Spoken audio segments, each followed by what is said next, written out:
ಬಾಗಲಕೋಟೆಯಲ್ಲಿ ಶಿವಾಜಿ ಜಯಂತಿ ಮೆರವಣಿಗೆಯ ವೇಳೆ ಕಲ್ಲು ತೂರಾಟ ನಡೆಸಿದ ಆರೋಪದಲ್ಲಿ ತನ್ಜೀರ್ ಎಂಬ 28 ವರ್ಷದ ವ್ಯಕ್ತಿಯನ್ನು ಬಂಧಿಸಲಾಗಿದೆ.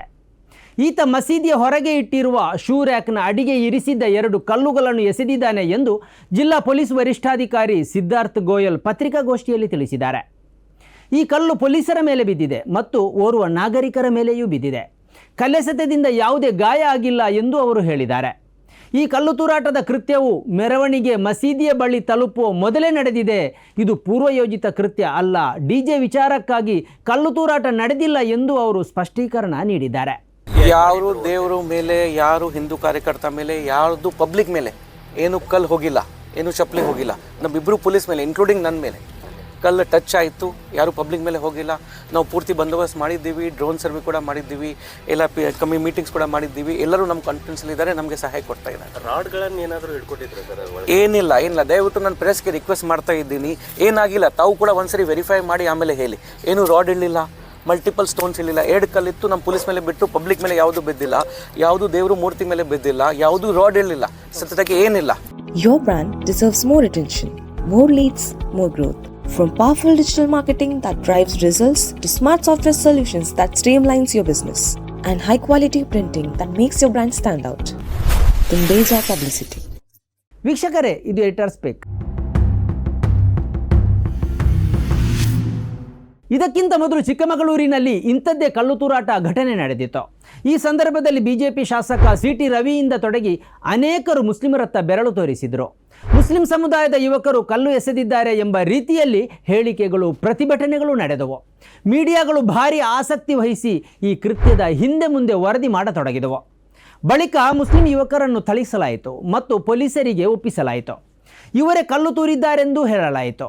ಇದೀಗ ಪ್ರಕರಣಕ್ಕೆ ಟ್ವಿಸ್ಟ್ ಸಿಕ್ಕಿದೆ. ಘಟನೆಗೆ ಸಂಬಂಧಿಸಿ 3 ಹಿಂದೂ ಯುವಕರನ್ನು ಪೊಲೀಸರು ಬಂಧಿಸಿದ್ದಾರೆ. ಸಿಸಿಟಿವಿಯನ್ನು ಪರಿಶೀಲಿಸಿ ಮತ್ತು ಮನೆಯವರ ಹೇಳಿಕೆಗಳನ್ನು ದಾಖಲಿಸಿ ಈ ಬಂಧನ ನಡೆಸಿದ್ದಾರೆ.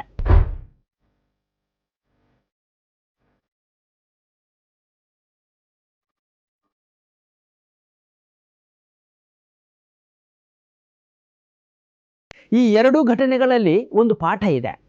ಹಿಂದೂಗಳ ಮನೆಯ ಮೇಲೆ ಕಲ್ಲೆಸೆದವರು ಮುಸ್ಲಿಮರೇ ಆಗಬೇಕಿಲ್ಲ. ಹಿಂದೂ ಆಗಿರಬಹುದು, ಮುಸ್ಲಿಮೂ ಆಗಿರಬಹುದು.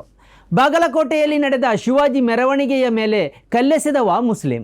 ಚಿಕ್ಕಮಗಳೂರಿನ ಕಲ್ಲೆಸೆತಕ್ಕೆ ಇಡೀ ಹಿಂದೂ ಸಮುದಾಯ ಹೇಗೆ ಅಪರಾಧಿಯಲ್ಲವೋ, ಶಿವಾಜಿ ಮೆರವಣಿಗೆಯ ಮೇಲೆ ಕಲ್ಲೆಸೆತಕ್ಕೂ ಇಡೀ ಮುಸ್ಲಿಂ ಸಮುದಾಯ ಕಾರಣ ಅಲ್ಲ. ಇಂಥ ಪ್ರಕರಣಗಳನ್ನು ವೈಯಕ್ತಿಕವಾಗಿ ನೋಡಬೇಕು. ಶಿವಾಜಿ ಮೆರವಣಿಗೆಯ ಮೇಲೆ ಮುಸ್ಲಿಂ ವ್ಯಕ್ತಿ ಕಲ್ಲೆಸೆದರೆ ಅದಕ್ಕೆ ಇಡೀ ಮುಸ್ಲಿಂ ಸಮುದಾಯವೇ ಕಾರಣ ಎಂದು ಹೇಳೋದು ಹೇಗೆ ತಪ್ಪು, ಚಿಕ್ಕಮಗಳೂರು ಘಟನೆಗೆ ಇಡೀ ಹಿಂದೂ ಸಮುದಾಯವೇ ಕಾರಣ ಎಂದು ಹೇಳುವುದು ಕೂಡ ಅಷ್ಟೇ ತಪ್ಪು. ತಪ್ಪುಗಳನ್ನು ಸಮುದಾಯದಿಂದ ಪ್ರತ್ಯೇಕಿಸಿ ನೋಡಬೇಕು, ಅದನ್ನು ವ್ಯಕ್ತಿಗತಗೊಳಿಸಬೇಕು. ಶಿವಾಜಿ ಮೆರವಣಿಗೆಗೆ ಕಲ್ಲೆಸೆಯಲು ಮುಸ್ಲಿಂ ಸಮುದಾಯ ಹೇಳೋದಿಲ್ಲ. ಹಿಂದೂ ಮಹಿಳೆಯ ಮನೆಗೆ ಕಲ್ಲೆಸೆಯುವುದಕ್ಕೆ ಹಿಂದೂ ಸಮುದಾಯವೂ ಹೇಳೋದಿಲ್ಲ. ಇಂಥವರನ್ನು ಕಾನೂನು ಕಠಿಣವಾಗಿ ನಡೆಸಿಕೊಳ್ಬೇಕು. ಇನ್ನು ಮುಂದೆ ಕಲ್ಲೆತ್ತಿಕೊಳ್ಳುವ ಮೊದಲು 100 ಬಾರಿ ಆಲೋಚಿಸುವಂತಹ ಶಿಕ್ಷೆಯನ್ನು ಇಂಥವರಿಗೆ ನೀಡಲೇಬೇಕು.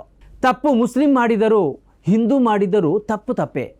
ಅದರಲ್ಲೂ ಶಿವಾಜಿ ಮೆರವಣಿಗೆಯ ಮೇಲೆ ಕಲ್ಲೆಸೆದವ ಮುಸ್ಲಿಂ ಯುವಕ. ಯಾವ ಕಾರಣಕ್ಕೂ ಈತ ಕರುಣೆಗೆ ಅರ್ಹನಾಗಬೇಕಿಲ್ಲ. ರಮಜಾನಿನ ಸಮಯವಾಗಿರುವುದರಿಂದ ಮಸೀದಿಯಲ್ಲಿ ಹೆಚ್ಚು ಕಾರ್ಯಕ್ರಮ ಇರುತ್ತದೆ. ಇದೇ ಸಂದರ್ಭದಲ್ಲಿ ಮಸೀದಿಯ ಮುಂದೆ ಶಿವಾಜಿ ಮೆರವಣಿಗೆಯನ್ನು ಉದ್ದೇಶಪೂರ್ವಕವಾಗಿ ನಿಲ್ಲಿಸಿ ಡಿಜೆ ಬಾರಿಸಲಾಗಿದೆ ಎಂಬ ಆರೋಪ ಇದೆ. ಕಲ್ಲೆಸೆತದ ಘಟನೆಯ ಬಳಿಕ ಮುಸ್ಲಿಂ ಸಮುದಾಯದ ಅಂಗಡಿಗಳಿಗೆ ಹಾನಿಯನ್ನು ಮಾಡಲಾಗಿದೆ ಎಂಬ ವರದಿಯೂ ಇದೆ. ಡಿಜೆ ಬಾರಿಸಿದ್ದಕ್ಕಾಗಿ ಕಲ್ಲೆಸೆತ ನಡೆದಿಲ್ಲ ಎಂಬ ಪೊಲೀಸ್ ವರಿಷ್ಠಾಧಿಕಾರಿಗಳ ಹೇಳಿಕೆಯಲ್ಲಿಯೇ ಕೆಲವು ಸೂಚನೆಗಳು ಸಿಗುತ್ತೆ. ಮಸೀದಿಯ ಮುಂದೆ ಉದ್ದೇಶಪೂರ್ವಕವಾಗಿ ಡಿಜೆ ಬಾರಿಸಲಾಗಿದೆ ಎಂಬ ಆರೋಪಕ್ಕೆ ಪುಷ್ಟಿ ಸಿಗುತ್ತೆ. ಆದರೆ ಈ ಯಾವುದೂ ಕೂಡ ಆತನ ಕಲ್ಲೆಸೆತಕ್ಕೆ ಸಬೂಬು ಆಗೋದಿಲ್ಲ. ಆತ ಕ್ಷಮೆಗೆ ಅರ್ಹನೂ ಆಗೋದಿಲ್ಲ. ಮಸೀದಿಯ ಮುಂದೆ ಉದ್ದೇಶಪೂರ್ವಕವಾಗಿ ಡಿಜೆ ಬಾರಿಸಿದರೆ ಅದನ್ನು ನಿರ್ವಹಿಸುವುದಕ್ಕೆ ಪೊಲೀಸರಿದ್ದಾರೆ. ಇಲ್ಲಿ ಕಾನೂನು ಇದೆ. ಆದ್ದರಿಂದ ಕಾನೂನು ಕೈಗೆತ್ತಿಕೊಳ್ಳುವುದನ್ನು ಯಾರೇ ಮಾಡಿದರೂ ಅದನ್ನು ಖಂಡಿಸಲೇಬೇಕು.